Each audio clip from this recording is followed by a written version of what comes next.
3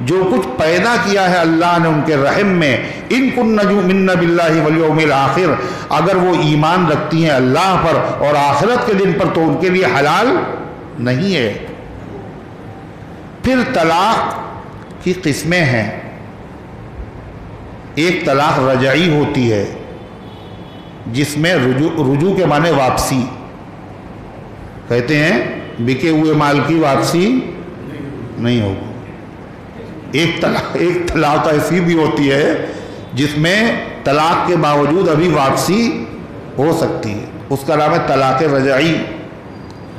ایک ہوتی بائن، بائن کے معنی کاٹ دینا، یعنی یہ ایسی طلاق ہے جس نے نکاح کے رشتے کو فوراً کاٹ دیا۔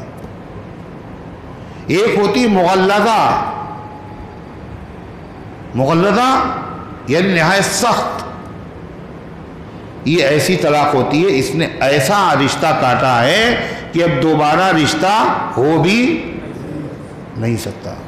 یہ قسمیں ہیں، ان کے احکام ہیں، بہت تفصیل سے قرآن نے اس کا ذکر کیا ہے۔ باقاعدہ قرآن میں ایک سورت ہے جس سورت کا نام ہے سورہ طلاق، 28ویں پارے میں۔ جتنی اہمیت سے اللہ نے یہ مسئلے بیان کیے اتنی امت ان مسئلوں سے جاہل ہے، اتنی جاہل، اتنی ہی جاہل۔ اور جب جاہل ہے تو عمل نہیں ہوگا، اور جب عمل نہیں ہوگا تو کیا ہوگا؟ خالی نماز روزہ ہی تھوڑی ہے، یہ مسئلے بھی تو ہیں۔ عمل نہیں ہوگا تو کیا ہوگا؟ اللہ دشمنوں کو مسلط کر دے گا۔ وہ دلچسپی لے رہے ہیں، 3 طلاقیں ان کے وہاں ہوتی ہیں، نہیں ہونا چاہیے، قانون بناؤ، یہ وہ، یہ سب کیوں ہے آخر؟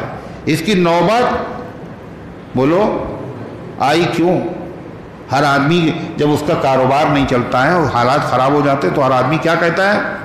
کیا کہتا ہے؟ سب سے پہلے کسی نے کچھ کر دیا، وہ اجلتے ہیں ہم سے، ان کا کاروبار بند ہے، رشتے نہیں آ رہے ہیں، اور یہ نہیں دیکھ رہے ہیں کسی نے نہیں کیا، اپنی طرف نہیں دیکھ رہے ہیں، یہ ہمارے ہی کیا ہوا ہے۔ فرعون کا معاملہ کیا تھا؟ وہ موسیٰ علیہ السلام سے بچنے کے لیے 70,000 بچوں کو قتل کر رہا تھا، اس کو یہ نہیں پتا تھا وہ بچہ خود ہمارے محل اور ہماری گود میں پل رہا ہے۔ تو یہی سبب ہے طلاق دے رہے، معلوم ہی نہیں ہے کیا طریقہ ہے، کیا حکم ہے، جس کو دیکھیے۔ اور جاہل ہے، اگر کہیں آپ جاہل ہیں، اللہ سبحان اللہ، ارے ہم انجینئر ہیں، آپ ہمیں جاہل کہہ رہے ہیں؟ آپ ڈاکٹر ہی پڑھیے، بتائیے ہم نے دنیا عزت کرتے، آپ مجھے جاہل کہہ رہے ہیں؟ تو جاہل نہیں تو کیا کہیں؟ تمہیں برا لگ رہا ہے؟ ارے اللہ کے قانون سے جاہل ہو، اگر دنیا کے قانون سے جاہل ہوتے تو کیا ہے؟ عمر قید، تھوڑی سزا ہو گئی، لیکن جب اللہ کے قانون سے جاہل ہوگا تو کیا ہوگا؟ اس کی سزا تھوڑی سی ہوگی، یہ تو بعد ہی میں ہوگی۔ اللہ ہماری غفلتوں کو معاف فرمائے، اور اللہ ان تمام احکامات کو سننے اور سن کر سمجھنے اور ان کے تقاضوں پر عمل کرنے کی توفیق عطا فرمائے۔